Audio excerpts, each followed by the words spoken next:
उसका पर्दाफाश हो जाएगा, सत्य वहां पहुंच जाएगा तो उनका टिकना भारी हो जाएगा।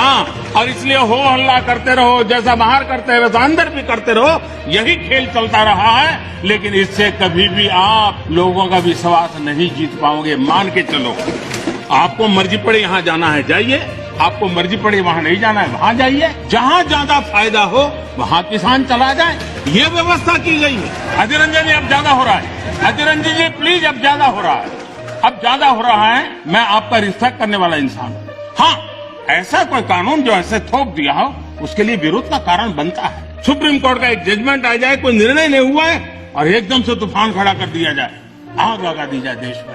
ये जो तौर तरीके हैं, उन तौर तरीके जो भी लोकतंत्र में विश्वास करते हैं, जो भी अहिंसा में विश्वास करते हैं, उन सबके लिए चिंता का विषय होना चाहिए। ये सरकार की चिंता का नहीं, देश की चिंता का विषय होना चाहिए। इन मंडियों को आधुनिक बनाने के लिए, उनके इंफ्रास्ट्रक्चर को सुधारने के लिए और बजट की व्यवस्था की गई है। और उस बजट के माध्यम से दहेज के खिलाफ कानून बने।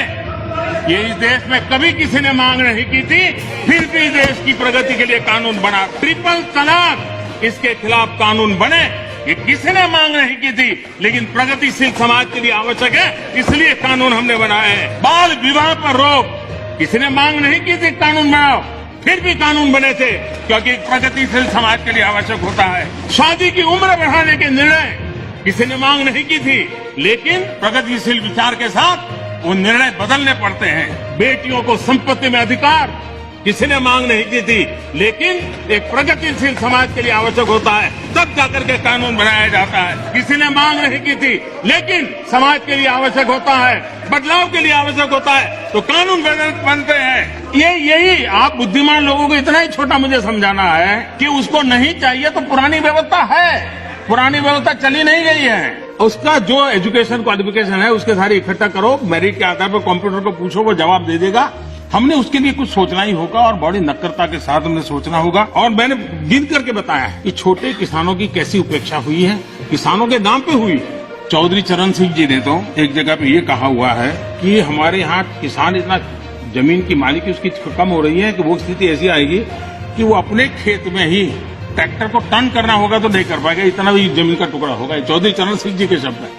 माननीय प्रधानमंत्री जी अपनी बात करें, आपने अपनी बात कह चुके हैं, उनका जवाब माननीय प्रधानमंत्री जी दे रहे हैं। माननीय प्रधानमंत्री से आग्रह करूंगा अपनी बात।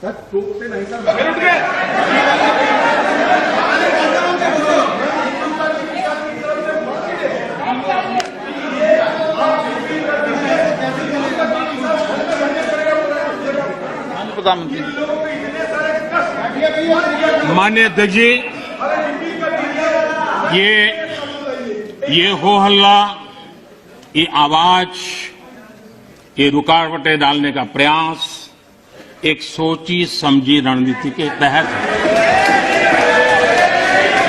और सोची समझी रणनीति ये है कि जो झूठ फैलाया है, जो अफवाहें फैलाई हैं, उसका पर्दाफाश हो जाएगा, सत्य वहां पहुंच जाएगा तो उनका टिकना भारी हो जाएगा। और इसलिए हो हल्ला करते रहो, जैसा बाहर करते हैं वैसा अंदर भी करते रहो, यही खेल चलता रहा है। लेकिन इससे कभी भी आप लोगों का विश्वास नहीं जीत पाओगे। मान के चलो, माननीय अध्यक्ष जी, ऑर्डिनेंस के बाद और पार्लियामेंट में कानून बनने के बाद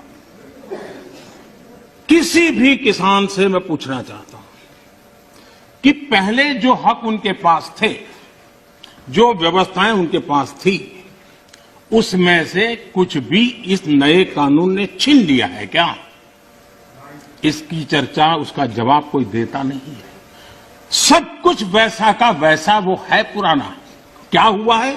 एक अतिरिक्त विकल्प व्यवस्था मिली है, वो भी क्या कंपलसरी है? किसी कानून का विरोध तो तब मायना रखता है कि जब वो कंपलसरी हो। ये तो ऑप्शनल है। आपको मर्जी पड़े यहां जाना है जाइए, आपको मर्जी पड़े वहां नहीं जाना है वहां जाइए। जहां ज्यादा फायदा हो वहां किसान चला जाए, ये व्यवस्था की गई है।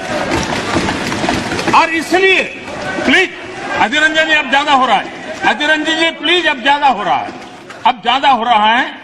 मैं आपका रिस्पेक्ट करने वाला इंसान हूं और मैंने पहले कह दिया, आपने जितना किया जहां रजिस्टर होना हो गया। और और बंगाल में भी टीएमसी से ज्यादा पब्लिसिटी आपको मिल जाएगी। बाबा क्यों इतना, हाँ दादा देखो मैं बता दिया, चिंता मत करो मैंने बता दिया।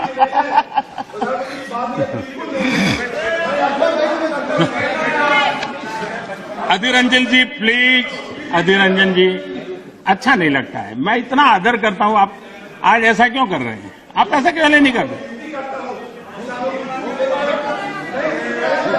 अरे भाई हद से ज्यादा क्यों कर रहे हो?